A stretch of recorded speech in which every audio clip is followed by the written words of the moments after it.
नमस्ते बच्चों, स्वागत है आपका हिंदी की कक्षा में।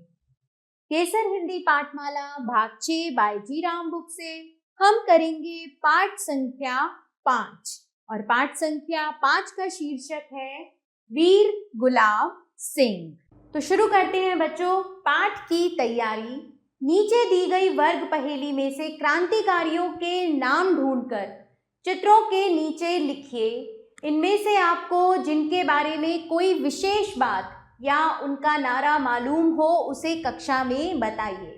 तो यहाँ पर बच्चों आपको भिन्न भिन्न क्रांतिकारियों के चित्र दिए गए हैं। आपको यहाँ से उनके नाम ढूंढने हैं और उनके चित्रों के नीचे लिखने हैं।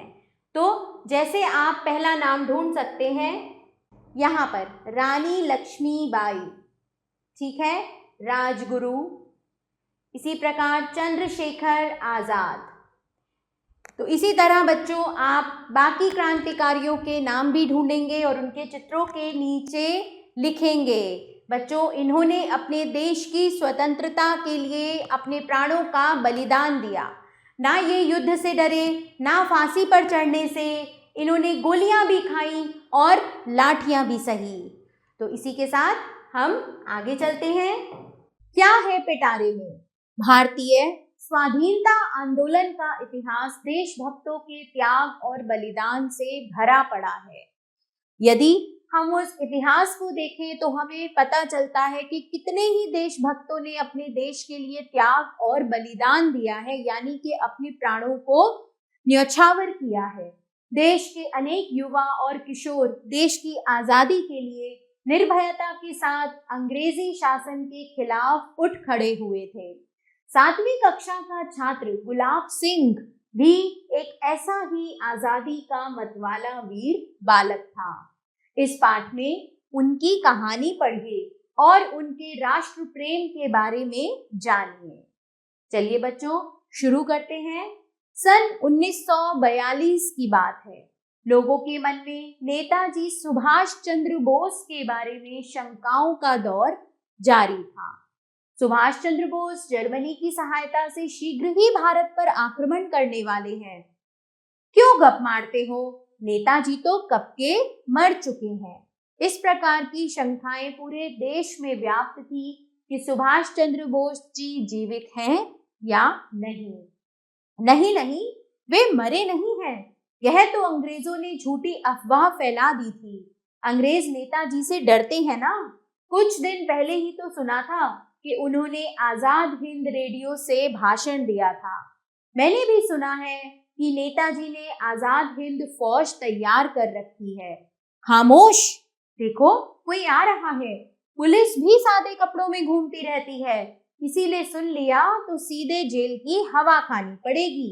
यह ऐसा समय था जब सारे देश में अफरा तफरी और मार काट मची हुई थी। अंग्रेजों भारत छोड़ो की घोषणा के बाद देश का बच्चा बच्चा आजादी के बारे में सोचने लगा था।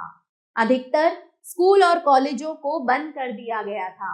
लोगों के मन में तरह तरह की शंकाएं जन्म ले रही थी। जबलपुर मध्य प्रदेश की एक पाठशाला की समय से पूर्व ही छुट्टी कर दी गई थी। छुट्टी के बाद कुछ छात्र एक छायादार वृक्ष के नीचे उक्त वार्तालाप में मग्न थे। 7वीं कक्षा का एक छात्र गुलाब सिंह उस वार्तालाप को बड़े ध्यान से सुन रहा था। गुलाब सिंह कुछ बोलना ही चाहता था कि एक साथी ने उसे खामोश कर दिया। सभी छात्र अपने अपने घर को चल दिए। देश के सभी बड़े नेता जेलों में बंद थे। जबलपुर की जनता भी आजादी पाने के लिए आतुर थी। प्रतिदिन गुप्त सभाएं चल रही थी। गुलाब सिंह के पिता लक्ष्मण सिंह इन गुप्त सभाओं में जाते रहते थे। एक दिन रात्रि को जब वे देर से घर लौटे तो गुलाब सिंह को जागा हुआ देखकर बोले, साहबजादे आज इतनी देर तक जाग रहे हैं, क्या बात है? पिताजी मैं आपसे कुछ कहना चाहता हूँ। अरे अरे कहो, ऐसी क्या बात है जिसे कहने के लिए तुझे इतनी देर तक जागना पड़ा? पिताजी मेरे लिए एक खाकी पेंट कमीज सिलवा दीजिए। अरे बस इतनी सी बात, कल ही सिलवा देते हैं। परंतु यह तो बताओ, इसकी ऐसी क्या आवश्यकता आ पड़ी? मैं नेताजी सुभाष चंद्र बोस की फौज में भर्ती होकर उनके साथ अंग्रेजों से युद्ध करूंगा। अच्छा, तो यह बात है, मैं समझ गया, तुझे जरूर किसी ने बहकाया है। नेताजी तो जर्मनी में है, फिर तू यह सब कैसे करेगा? वे एक बड़ी सेना लेकर भारत पर चढ़ाई करने वाले हैं। जब वे यहाँ आएंगे तो मैं भी उनके साथ फौज में शामिल हो जाऊंगा और अंग्रेजों को मारूंगा। बात यहाँ तक पहुंच चुकी है, फिर तो ठीक है, वायदा पक्का। कल ही खाकी पैंट व कमीज सिलवा दी जाएगी। मुझे तो आज ही पता चला कि मेरा गुलाब बेटा इतना समझदार हो गया है। लक्ष्मण सिंह के दोस्त धीरज सिंह का बेटा हरदेव सिंह आजादी के संघर्ष में पहले ही गिरफ्तार हो चुका था। हरदेव सिंह को जेल में जो यातनाएं दी जा रही थी, उससे शहर में भारी तनाव था। अतः 19 सितंबर 1942 को एक विशाल जुलूस का आयोजन किया गया। घंटाघर से होता हुआ जुलूस शहर की ओर बढ़ा। गुलाब सिंह जुलूस में शामिल होने के लिए खाकी पेंट कमीज में फौजियों की तरह सजकर आया था। कम उम्र के साथ उसका कद भी छोटा था। देखते ही देखते वह जुलूस में सबसे आगे आ गया। इस जुलूस को रोकने के लिए भारी संख्या में सशस्त्र पुलिस तैनात थी। पुलिस अधिकारी ने जुलूस को रोकने का आदेश दिया। आदेश को अनसुना करते हुए गुलाब सिंह निर्भीकता से आगे बढ़ता रहा। उसकी देखा देखी अन्य लोग भी आगे बढ़ते रहे। तभी दंदनाती गोलियों ने लोगों के बढ़ते कदम रोक दिए। कई गोलियां गुलाब सिंह के शरीर में जा धंसी। चारों ओर चीख पुकार मच गई। लोग अपने परिजनों को अस्पताल पहुंचाने लगे। गुलाब सिंह को भी अस्पताल पहुंचाया गया। गुलाब सिंह के पेट से गोलियां निकाली गई, लेकिन कुछ गोलियों को निकालना संभव नहीं था। लगभग 1.5 माह तक वह जीवन के लिए संघर्ष करता रहा। एक दिन होश में आते ही उसने अपने पिताजी को पुकारा। पिताजी तो सामने ही खड़े थे। गुलाब सिंह के मुख से निकला, पिताजी, मैं फौजी। वाक्य पूरा होने से पहले ही उसकी गर्दन एक तरफ लुढ़क गई। पिता के धैर्य का बांध टूट गया। वे फफक फफक कर रोने लगे। तभी उन्हें एहसास हुआ कि गुलाब ने आजादी की खातिर अपनी कुर्बानी दी है। उसने बहुत जिद करके खाकी वर्दी सिलवाई थी और आज उसके अंतिम शब्द, पिताजी मैं फौजी, यह सब असाधारण लग रहा है। जरूर इसमें पूर्व जन्म के संस्कार का कोई रहस्य छिपा है। लक्ष्मण सिंह को पुत्र शोक तो था, लेकिन 14 वर्ष की अल्पायु में ही गुलाब की बलिदान भावना ने उनका माथा गर्व से ऊंचा कर दिया था। अतः वे शोकाकुल परिवार को मातृदेवी पर गुलाब के प्राणोत्सर्ग की कहानी समझाने लगे कि शायद फौजी पोशाक में आने के लिए उसने मातृदेवी की पुकार कुछ दिन पूर्व ही सुन ली थी। 5 नवंबर 1942 को गुलाब सिंह का अंतिम संस्कार किया गया। उसके अंतिम संस्कार में शहर की छोटी बड़ी सारी हस्तियां शामिल थी। बच्चों, ये भाग प्रकाशन विभाग भारत सरकार की पुस्तक शहीद बच्चों की गौरव गाथा से साभार, वहां से ये लिया गया है। ठीक है बच्चों, तो कैसा लगा एक छोटे से बच्चे के बलिदान की कहानी सुनकर? चलिए आगे चलते हैं। आपको यहाँ अपना दिमाग लड़ाना है और बताना है कि आप अपने राष्ट्र प्रेम का प्रदर्शन कैसे करना चाहेंगे। तो बच्चों, यहाँ कुछ ध्यान धरने योग्य शब्द हैं: देशभक्ति, निर्भयता, स्वप्रेरणा और नेतृत्व। आगे एक मूल्यपरक प्रश्न है, देश के प्रति हमारे कुछ कर्तव्य भी हैं। आप देश की एकता, अखंडता को बनाए रखने के लिए क्या क्या प्रयास करेंगे? तो बच्चों, यदि हम अपने देश की एकता और अखंडता को बनाना चाहते हैं तो सबसे पहले हमें सबको समान समझना होगा, कोई छोटा और बड़ा नहीं है। हमें इस छुआछूत को, जात पात को खत्म करना होगा और इस भेद को अपने मन से भी मिटाना होगा।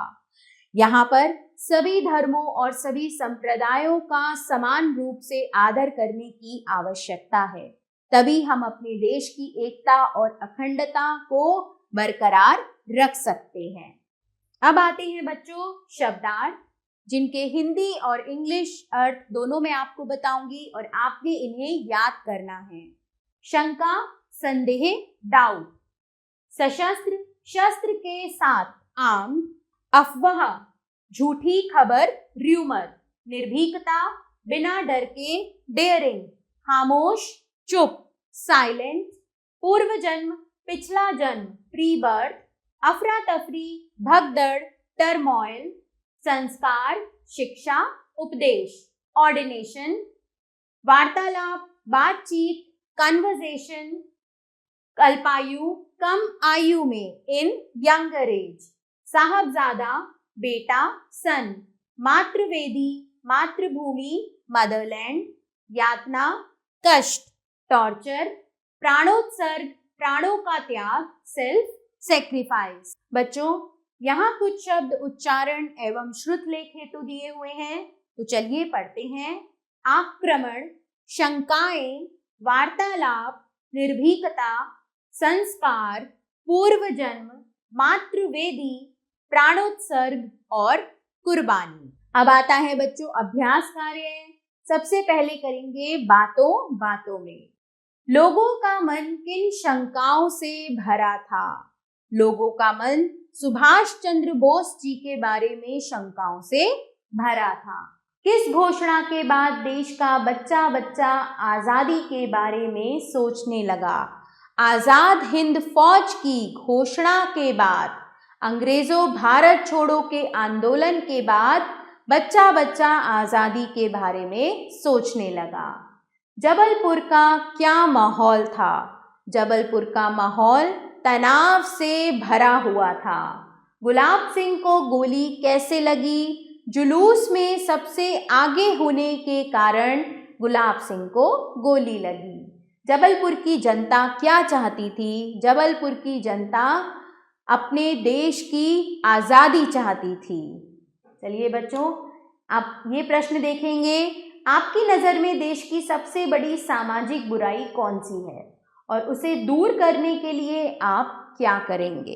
तो बच्चों आपकी नज़र में जो भी आपको लगता है कि ये हमारे देश की सबसे बड़ी सामाजिक बुराई है, आपने वो बताना है और उसे दूर करने के लिए आप क्या उपाय करेंगे।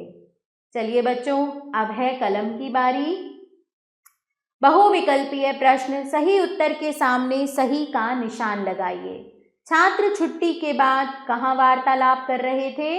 वृक्ष के नीचे। गुलाब सिंह किस कक्षा में पढ़ रहे थे? 7वीं कक्षा। 19 सितंबर 1942 को किसका आयोजन किया गया था? जुलूस का। गुलाब सिंह को गोलियां कहाँ लगी थी? पेट में। लघु उत्तरीय प्रश्न, नेताजी ने कौन सी फौज तैयार की थी और क्यों? नेताजी ने आज़ाद हिंद फौज तैयार की थी। इसमें देश के कई युवाओं ने भाग लिया था और यह फौज इसलिए तैयार की गई थी ताकि अंग्रेज़ों से युद्ध करके उन्हें अपने देश से हटाया जा सके और अपने देश को गुलामी की जंजीरों से मुक्त किया जा सके। गुलाब सिंह ने पिता से क्या मांगा और क्यों? गुलाब सिंह ने पिता से खाकी कमीज और पैंट मांगी। उसने ये खाकी वर्दी इसलिए मांगी ताकि जब सुभाष चंद्र बोस जी भारत आए तो वह उनकी फौज में शामिल होकर अंग्रेजों से युद्ध कर सके। शहर में भारी तनाव क्यों था? शहर में भारी तनाव इसलिए था क्योंकि गुलाब सिंह के पिता के दोस्त धीरज सिंह का पुत्र हरदेव सिंह जेल में था और उसे जेल में यातनाएं दी जा रही थी। इस कारण शहर में भारी तनाव था। गुलाब सिंह ने जुलूस में किस प्रकार भाग लिया? जुलूस में शामिल होने के लिए गुलाब सिंह खाकी पेंट कमीज में फौजियों की तरह सजकर आया था और वह उत्साह और जोश से परिपूर्ण था। देखते ही देखते वह जुलूस में सबसे आगे आ गया। दीर्घ उत्तरीय प्रश्न करेंगे बच्चों। अधिकतर स्कूल और कॉलेज क्यों बंद कर दिए गए थे? सुभाष चंद्र बोस के बारे में फैली हुई शंकाओं के कारण पूरे देश में अफरा तफरी और मारकाट मची हुई थी। इसी कारणवश सुरक्षा की दृष्टि से अधिकतर स्कूल और कॉलेज बंद कर दिए गए थे। जबलपुर में विशाल जुलूस का आयोजन कब और क्यों किया गया? जबलपुर में विशाल जुलूस का आयोजन 19 सितंबर 1942 को किया गया। यह आयोजन इसलिए किया गया था क्योंकि गुलाब सिंह के पिता लक्ष्मण सिंह के दोस्त धीरज सिंह का बेटा हरदेव सिंह अंग्रेजों की कैद में था। उसे जेल में तरह तरह की यातनाएं दी जा रही थी। इस कारणवश शहर में भारी तनाव था और इसी के विरोध में जुलूस का आयोजन किया गया था। गुलाब सिंह गोलियों का शिकार कैसे हुआ? गुलाब सिंह खाकी पेंट कमीज में फौजियों की तरह तैयार होकर जुलूस में शामिल हुआ। वह जोश और उत्साह से भरा हुआ था। देखते ही देखते वह जुलूस में सबसे आगे आ गया। सशस्त्र पुलिस ने जुलूस को रोकने का प्रयास किया लेकिन गुलाब सिंह न रुका। उसके पीछे पीछे चलने वाली भीड़ भी उसे देखकर आगे बढ़ती गई। तभी पुलिस ने हमला बोल दिया और कई गोलियां गुलाब सिंह के शरीर में लग गईं। इसी प्रकार गुलाब सिंह गोलियों का शिकार हुआ। पुत्र की मृत्यु के पश्चात लक्ष्मण सिंह को क्या एहसास हुआ था? जब लक्ष्मण सिंह के पुत्र की मृत्यु हुई तब वह अपना धैर्य खो बैठे। वे फफक फफक कर रो पड़े, पर तभी उन्हें यह एहसास हुआ कि गुलाब सिंह ने ये खाकी पेंट कमीज फौजी बनकर अपने देश के लिए बलिदान देने के लिए सिलवाई थी।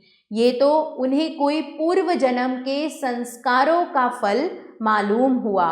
अपने देश के लिए अपने पुत्र के बलिदान को देखकर उनका सर गर्व से ऊंचा हो गया था। पुत्र शोक होने पर भी लक्ष्मण सिंह का माथा गर्व से ऊंचा था। क्यों? लक्ष्मण सिंह को अपने पुत्र की मृत्यु का शोक तो था ही, लेकिन 14 वर्ष की अल्पायु में अपने बेटे को अपने देश पर बलिदान होते देख उसकी इस त्याग की भावना ने लक्ष्मण सिंह का माथा गर्व से ऊंचा कर दिया था। वे अपने शोकाकुल परिवार को गुलाब सिंह के बलिदान की और अपने देश पर प्राणोत्सर्ग की भावना को समझाने लगे। वे जानते थे कि उनके पुत्र के फौज में शामिल होने के अंदेशे को मातृ देवी ने उसे कुछ समय पहले ही समझा दिया था। अपने पुत्र का देश प्रेम और देश के लिए बलिदान देखकर ही उनका माथा गर्व से ऊंचा हो गया था। चलिए बच्चों, यहाँ पर एक ज्ञान झरोखा है। सुभाष चंद्र बोस ने देश सेवा के लिए ICS जैसी प्रतिष्ठित नौकरी से त्यागपत्र दे दिया था। व्यवहारिक व्याकरण देखते हैं। निम्नलिखित उपसर्गों में शब्द जोड़कर नए शब्द बनाइए। तो ये उपसर्ग हैं, यहाँ हमें इनमें नए शब्द जोड़ने हैं। अन,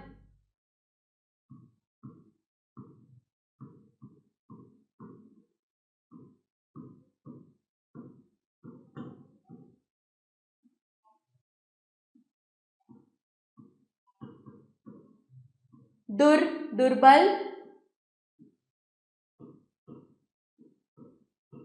दुर्गति, अप, अपमान, अपयश, वि, विदेश और विज्ञान, आ, आजन्म और आमरण, प्र, प्रगति प्रदेश। बे बेजान और बेमतलब। उप उपकार और उपदेश। आगे चलते हैं बच्चों। संज्ञा या सर्वनाम शब्दों की विशेषता बताने वाले शब्दों को विशेषण कहते हैं, जैसे सुंदर, तेज, मेहनती आदि। उदाहरण के लिए, महिमा ने सुंदर चित्र बनाया। इस वाक्य में जो सुंदर शब्द है वो चित्र संज्ञा शब्द की विशेषता बता रहा है। ये चित्र कैसा है? सुंदर है। अतः सुंदर शब्द विशेषण है। विशेषण के 4 भेद होते हैं: गुणवाचक, संख्यावाचक, परिमाणवाचक और सबसे आखिर में सार्वनामिक या संकेतवाचक। तो प्रश्न 2 है बच्चों, निम्नलिखित वाक्यों में विशेषण शब्दों को रेखांकित कीजिए। छात्र छायादार वृक्ष के नीचे वार्तालाप कर रहे थे। तो वृक्ष की क्या विशेषता है? कि वो छायादार है। देश के सभी बड़े नेता जेलों में बंद थे। नेताओं की विशेषता है कि वो बड़े हैं। शहर में एक विशाल जुलूस निकाला गया। जुलूस की विशेषता है कि वह विशाल है। उसका माथा गर्व से ऊंचा हो गया। तो माथा कैसे ऊंचा हुआ? गर्व से। उसने फौजी पोशाक पहनी। पोशाक की विशेषता है कि वह फौजी है। ठीक है बच्चों, चलिए आगे चलते हैं। प्रश्न 3 देखेंगे। निम्नलिखित अनेकार्थक शब्दों के 2-2 अर्थ लिखकर वाक्य बनाइए। तो चलिए बच्चों, पहले हम इनके अर्थ लिखते हैं। पूर्व। पूर्व का मतलब है पिछला,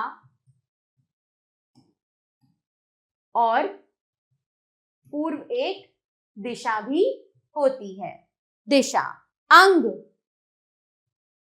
शरीर और सहायक।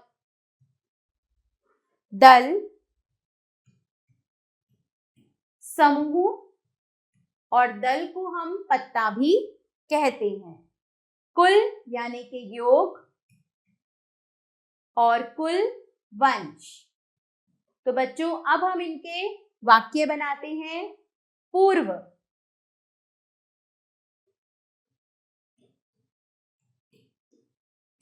देश के पूर्व मुख्यमंत्री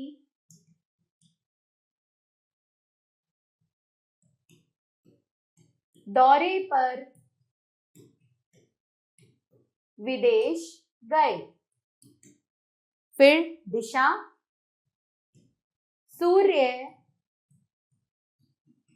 पूर्व दिशा में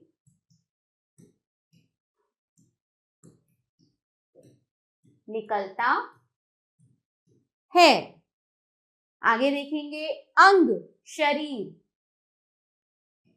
आज राम के अंग दुख रहे थे। सहायक। राजा के अंग रक्षक उनके साथ गए। बच्चों, दल और कुल शब्दों के अर्थों के अनुसार उनके वाक्य आप स्वयं बनाएंगे। कर्म के आधार पर क्रिया के 2 भेद होते हैं। अकर्मक क्रिया। जिस वाक्य में कर्म नहीं होता और क्रिया के व्यापार का फल कर्ता पर ही पड़ता है, वहां अकर्मक क्रिया होती है। जैसे नीरज हंसता है, तो यहाँ क्रिया के व्यापार का फल यानी कि हंसने का फल किस पर पड़ा? कर्ता पर, नीरज पर। तो ये है अकर्मक क्रिया। फिर है सकर्मक क्रिया। जिस वाक्य में क्रिया के व्यापार का फल कर्म पर पड़ता है और क्रिया को कर्म की आवश्यकता पड़ती है, वहां सकर्मक क्रिया होती है। जैसे रीता आम खा रही है, तो खा क्या रही है रीता? आम। तो क्रिया का फल किस पर पड़ रहा है? कर्म पर पड़ रहा है, अतः ये सकर्मक क्रिया है। निम्नलिखित वाक्यों में क्रियापद रेखांकित करके उनके भेद लिखिए। गुलाब सिंह जागा हुआ था, तो जागा होने का फल किस पर पड़ रहा है? परिणाम गुलाब सिंह पर, तो ये होगी अकर्मक क्रिया। स्कूल और कॉलेज बंद हो गए, ये भी अकर्मक क्रिया। सभी छात्र अपने अपने घर को चल दिए, तो घर को कौन चल दिया? सभी छात्र। तो घर जाने का, चलने का असर किस पर हो रहा है? छात्रों पर, तो ये भी होगी बच्चों अकर्मक क्रिया, क्योंकि यहां भी कोई कर्म नहीं है। पुलिस गोलियां बरसा रही थी, बरसा रही थी पुलिस क्या? गोलियां, तो ये होगी आपकी सकर्मक क्रिया, क्योंकि यहाँ बरस कौन रहा है? गोलियां। बरसने का परिणाम किस पर है? कर्म पर है, गोलियां पर, तो ये होगी आपकी सकर्मक क्रिया। गुलाब सिंह आगे बढ़ता गया, कौन बढ़ रहा है? गुलाब सिंह, तो यहाँ पर भी कर्म नहीं है, ये भी होगी आपकी बच्चों अकर्मक क्रिया। चलिए आगे चलते हैं। दो स्वरों के मेल से जो विकार उत्पन्न होता है उसे स्वर संधि कहते हैं। आप देख सकते हैं मत प्लस अनुसार, मतानुसार। अब निम्नलिखित शब्दों का संधि विच्छेद कीजिए। विद्यार्थी, तो विद्या प्लस अर्थी, तो ये मिलके बनेगा विद्यार्थी। वार्ता प्लस अलाप, वार्तालाप।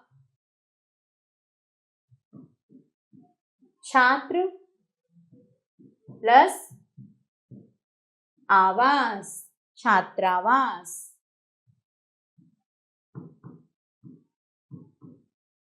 विद्या प्लस आलय, विद्यालय।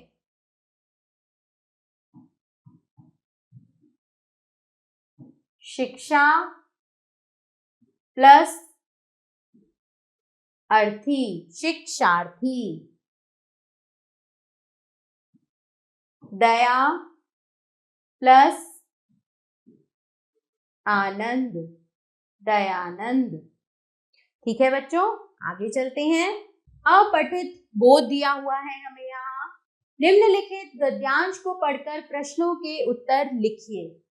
आज हमारे देश में अनेक युवा लोक सेवा के कार्य में संपूर्ण समर्पण के साथ लगे हुए हैं। युवाओं के मन में लोक सेवा का जो भाव उदय हुआ है वह अच्छी बात है। उन्हें सेवा पथ में आने वाले प्रलोभनों से बचकर रहना है, नेक कामों पर ध्यान लगाना है ताकि उन्हें महान बनने का अवसर मिले। युवाओं को छोटे से छोटा कार्य भी उच्च लक्ष्य की दृष्टि से करना चाहिए। जब इस पवित्र भाव से कार्य किया जाएगा तो राष्ट्र का उत्थान होगा, साथ ही विश्व में मनुष्यता का प्रसार होगा, जिससे दबे और पिछड़े हुए देशवासी जीवन और आशा का संदेश प्राप्त करेंगे। तो लेखक ने युवाओं को किससे बचने के लिए कहा है? तो बच्चों मैं यहाँ पर आपको बता रही हूँ, आप इसे स्वयं लिखेंगे। लेखक ने युवाओं को सेवा पथ में आने वाले प्रलोभनों से बचकर रहने को कहा है। राष्ट्र के उत्थान के लिए क्या आवश्यक है? यदि लोक सेवा का कार्य उच्च लक्ष्य की दृष्टि से किया जाएगा और पवित्र भाव से किया जाएगा तो राष्ट्र का उत्थान अवश्य होगा। लेखक ने मनुष्यता के प्रसार का क्या लाभ बताया है?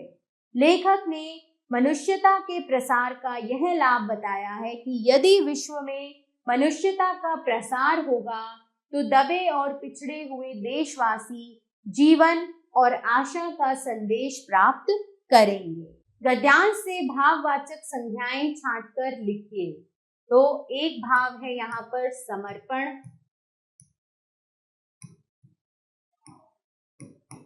प्रलोभन,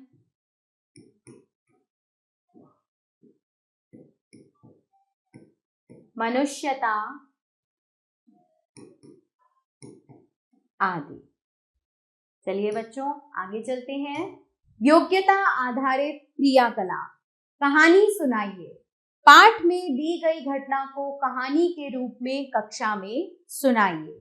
जो हमने अभी पाठ पढ़ा और उसमें जो घटना हुई उसे आपने कहानी के रूप में कक्षा में सुनाना है।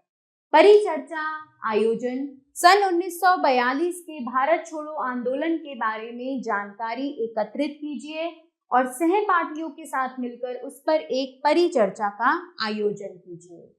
एल्बम बनाइए।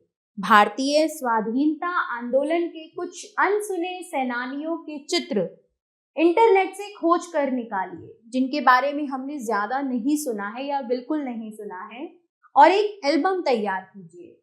सेनानियों के नाम और विशेष घटना का उल्लेख भी कीजिए।